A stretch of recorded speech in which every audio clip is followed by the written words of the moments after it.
दिल्ली में और पूरे देश भर के अंदर आशाओं की जो एक तरीके से जो स्कीम शुरू हुई थी, उसके तहत आशाओं का जो प्रमुख काम था वो था जच्चा और बच्चा टेक केयर का। इसके अलावा पोलियो ड्रॉप्स एंड ये सारी चीज़ें। लेकिन हमने देखा क्या कि दिन पर दिन सरकार, चाहे वो दिल्ली की सरकार हो या अलग अलग राज्यों की सरकार हो, सबने ही आशाओं के ऊपर काम का एक बर्डन डालना शुरू किया कि कोई भी सरकार का सर्वे आता है, कोई भी सरकार की स्कीम आती है, उसको घर घर पहुंचाने का काम आशाओं को किया जाता है। लेकिन बहुत ही अनफॉर्चुनेट है कि जो आशाएं हर दिन इस तरह का काम कर रही हैं, मतलब आप समझ लीजिए कि ये कोविड का दौर है और कोविड के दौर में कहा जा रहा है कि वर्क फ्रॉम होम करें। हम फ़ोन करते हैं तो भी हमें 1 मिनट सुनने को मिलता है कि भाई आप घर पे बैठें। लेकिन ये वो आशाएं हैं जिनका फील्ड जो है वो कोविड का ही क्षेत्र है। इनको कोविड पेशेंट के टेक केयर करने से लेकर के आइसोलेशन होम में ड्यूटी से लेकर के तमाम तरह की रिस्पॉन्सिबिलिटीज़ निभानी पड़ रही है। लेकिन ये सारे काम करने के बावजूद हम देखते क्या हैं कि दिल्ली और देश भर की आशाएं जो एक महत्वपूर्ण सवाल उठा रही है कि हम पब्लिक हेल्थ को सर्व कर रहे हैं, लेकिन बावजूद इसके सरकार हमको कहती है कि हम वॉलेंटियर हैं। सरकार उन्हें सरकारी कर्मचारी का दर्जा नहीं देती। ये ठीक उसी तरीके से है जैसे घर में महिलाओं से काम करवाया जाता है लेकिन उनके श्रम का कोई सम्मान नहीं किया जाता। जब पूछा जाता है अच्छा आपकी माँ क्या काम करती है, आपकी पत्नी क्या काम करती है, तो लोग बड़ी आसानी से कह देते हैं कि अरे वो कोई काम नहीं करती, वो तो घर में काम करती है ना। तो आप उस श्रम को रिकॉग्नाइज ही नहीं करते, पहचानते ही नहीं। ठीक उसी तरीके का एक रवैया हमको स्टेट की तरफ से भी दिखता है कि जब आशाएं पब्लिक हेल्थ को एक रेगुलर नेचर ऑफ जॉब कर रही हैं, हेल्थ को जन जन तक पहुंचाना, और आज इस पूरी कोविड की त्रासदी में तो हमने देख लिया हमारे देश में हेल्थ सिस्टम की क्या हालत है। उस समय घर घर जा कर के अपनी जान हथेली पे लेकर के इस तरह का बहादुरी का काम करने वाली आशाओं को आप कर्मचारी का दर्जा तक नहीं देना चाहते, ये तो काफ़ी शर्मनाक है। आशाएं जो पब्लिक हेल्थ को सर्व करती हैं, लेकिन आशाओं के लिए कोई हेल्थ सिक्योरिटी नहीं है।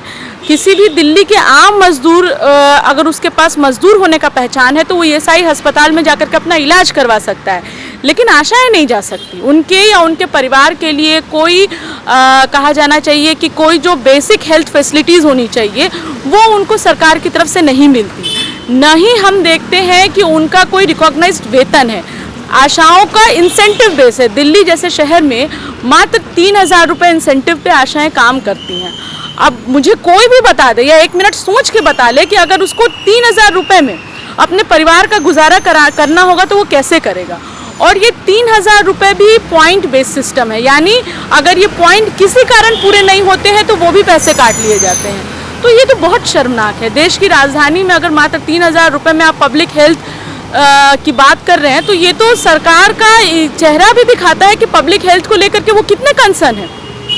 हमने इस पूरे कोविड के दौरान देखा, पहली लहर में, दूसरी लहर में, इवन इस तीसरी लहर में भी, कि जो आशाएं हर दिन कोविड का काम कर रही हैं उनको अलग अलग डिस्पेंसरियों में उचित मास्क, ग्लव्स, सैनिटाइज़र जो बुनियादी चीज़ है वो भी नहीं दिया जा रहा है। हाँ, उनसे कहा जा रहा है कि आप धो करके इस्तेमाल कर लीजिए। तो अब सवाल ये है कि आप 3,000 रुपये देंगे, उसमें आप उनको प्रॉपर मास्क, ग्लव, सैनिटाइज़र भी नहीं देंगे, तो आप किस तरह के पब्लिक हेल्थ की बात कर रहे हैं। और अपने हेल्थ वर्कर्स के प्रति आपका क्या कंसर्न है। सरकार ने अनाउंस किया कि जो भी आशाएं इस काम को करेंगी, उस काम को करने के एवज में उसको मात्र 1,000 रुपये कोविड भत्ता दिया जाएगा। मतलब अपनी जान कोई हथेली में डाल पर काम कर रहा है, उसके लिए आप मात्र उसको 1,000 रुपये, और उसका भी हर महीने भुगतान नहीं हुआ है। बहुत ही शर्मनाक बात है। अभी तक ज़्यादातर आशाओं को, हम तीसरी लहर फेस करने जा रहे हैं, तब भी उसका प्रॉपर भुगतान नहीं हुआ है। हमारी कितनी सारी आशाएं काम करते हुए ऑन ड्यूटी जब वो संक्रमित हुई, हाँ, तब हमने देखा क्या कि उनके पैसे काट लिए गए। ये देश का कौन सा व्यवस्था है जो एक तरफ तो बिना हथियार के युद्ध में लड़ने के लिए भेज देता है, बिना आशाओं को मास्क, ग्लव, सैनिटाइज़र के कोविड की ड्यूटी करने के लिए भेज देता है, और जब वो संक्रमित होती हैं तो उनके पैसे भी काट लिए जाते हैं। तो ये तो बहुत ही मतलब दोहरा चरित्र है सरकार का, और ये बहुत ही शर्मनाक है। हमने दिल्ली शहर में देखा कि पिछली बार नूरमा नाज, जो कि मुस्तफ़ाबाद की एक आशा वर्कर हैं, ऑन ड्यूटी कोविड की ड्यूटी निभाते हुए वो बीमार पड़ी, उनकी डेथ हुई।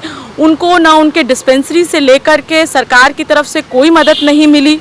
और हालत ये है कि जब हमने ये पूरी कोशिश की पिछले लॉकडाउन के दौरान भी, और अभी भी हम लगातार दिल्ली आशा कामगार यूनियन की तरफ से एक तरीके से प्रयासरत हैं कि उनके परिवार को मुआवजा मिले, अभी तक उनके परिवार को मुआवजा भी नहीं दिया गया है। तो देश भर के अंदर, दिल्ली शहर के अंदर आशाओं की जो लड़ाई है वो अपने वेतन की लड़ाई है, रोजी रोटी की लड़ाई है। कोरोना के से जो वो इस बहादुरी से लड़ रही हैं, इस लड़ाई में उनको जो सुरक्षा मिलना चाहिए, जो मान सम्मान मिलना चाहिए, सम्मान का प्रश्न आशाओं से जुड़ा हुआ एक बहुत बड़ा सवाल है। ज़्यादातर आशाओं से अगर आप बातचीत करेंगे तो एक बात सामने आती है कि उनके साथ अस्पतालों से लेकर के डिस्पेंसरी तक मिसबिहेव किया जाता है। इवन कोविड के दौरान कई डिस्पेंसरी में उनको घुसने से मना कर दिया गया है ना। हमने सुना कि दिल्ली शहर में, इवन अन्य इलाकों में भी कई जगह आशाओं पे हमले हुए, हाँ, इस कोविड की ड्यूटी को निभाते हुए। तो कोई अपनी ड्यूटी भी निभा रहा है और कोई इस तरह की दिक्कतें भी झेल रहा है। इसको लेकर के सरकार का क्या मैकेनिज्म है?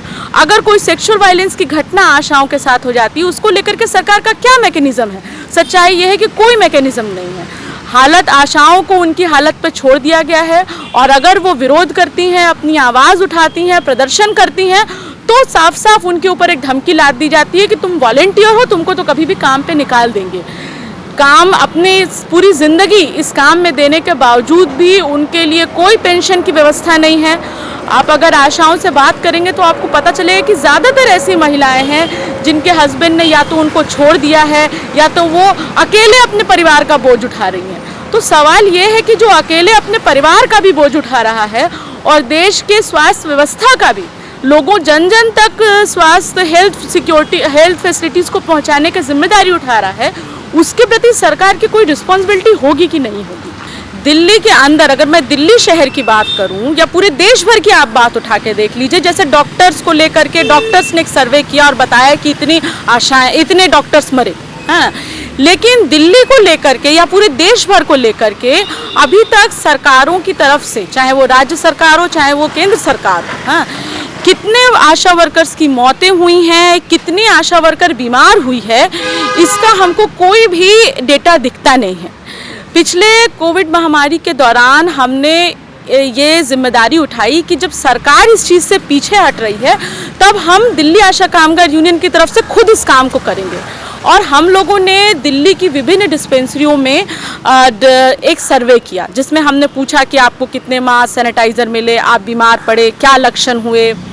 और हम लोगों ने एक चीज़ को महसूस किया, जिसको मैं पूरे दावे के साथ कह सकती हूँ कि दिल्ली की शायद ही कोई डिस्पेंसरी होगी जिसमें कोई आशा संक्रमित नहीं हुई होगी। और ज़्यादातर आशाओं ने, मतलब ये रेशियो आपका 60 से 80% का है, जहाँ पर आशाएं बीमार हुई हैं, संक्रमित हुई हैं, और कुछ आशाओं की स्थिति तो ऐसी रही कि उनके पूरे परिवार की हालत ख़राब हो गई। तो ये स्थिति है कि अलग अलग डिस्पेंसरियों में ज़्यादातर आशाएं संक्रमित हुई हैं, जिसकी मुझे लगता है कि एक बहुत बड़ी वजह है कि उचित मात्रा में जो उनको प्रोटेक्शन किट दिया जाना चाहिए था वो मुहैया नहीं करवाया गया है। पिछले दौरान भी जब आशाओं का आंदोलन चल रहा था, देश और दिल्ली में राष्ट्रीय हड़ताल की घोषणा हुई, लोग सड़क पर उतरे, प्रदर्शन किया, तब हमने देखा कि हमारे प्रधानमंत्री जी ने हेलीकॉप्टर से फूल बरसा दिया और कहा कि हम अपने फ्रंटलाइन वर्कर्स का सम्मान करते हैं। लेकिन ये बहुत ही एक चालाक तरीका है, मेरा मानना है, कि सरकार आशाओं के मुद्दे पर आशाओं से बात नहीं करना चाहती है ना, उनके मुद्दों को एड्रेस नहीं करना चाहती, बल्कि एक पूरा नाटकबाजी करना, दिखावा करना कि हम कितना सम्मान करते हैं। मेरा मानना है कि सरकार का इन वर्कर्स को लेकर कोई कंसर्न नहीं है, क्योंकि यदि आपका कंसर्न है तो आप उनके मुद्दे को एड्रेस कीजिए। ये सिर्फ भाषण दे देने और ट्वीट कर देने की बात नहीं है। तमाम तरह के इंटरनेशनल रिपोर्ट्स में अगर आज इंडिया इस बात को क्लेम करता है कि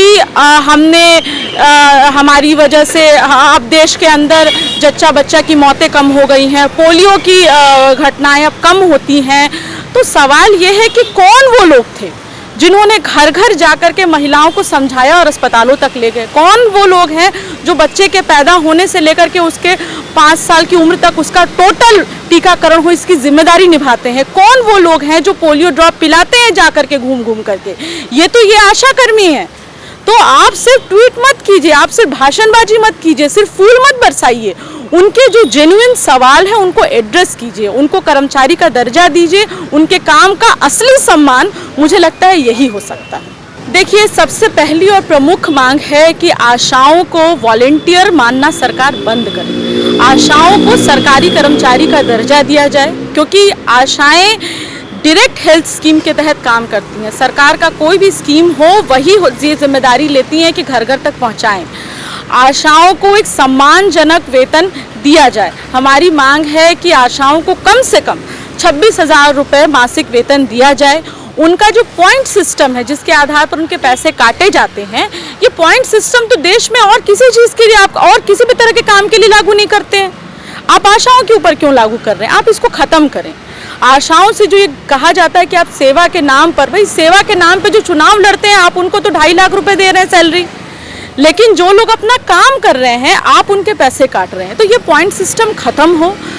आशाओं को का कोरोना भत्ता जो मात्र 1,000 रुपये है वो बढ़ा करके 10,000 किया जाए, उसका नियमित भुगतान किया जाए। आशाओं को इस पूरे कोविड लहर के दौरान उनके साथ किसी भी तरह की दुर्घटना ना हो, उनके परिवार के साथ, इसके लिए उनको प्रॉपर किट दिया जाए, हेल्थ किट, सेफ्टी किट दिया जाए। उनके और उनके परिवार का एक तरीके से स्वास्थ्य संबंधी बीमा किया जाए।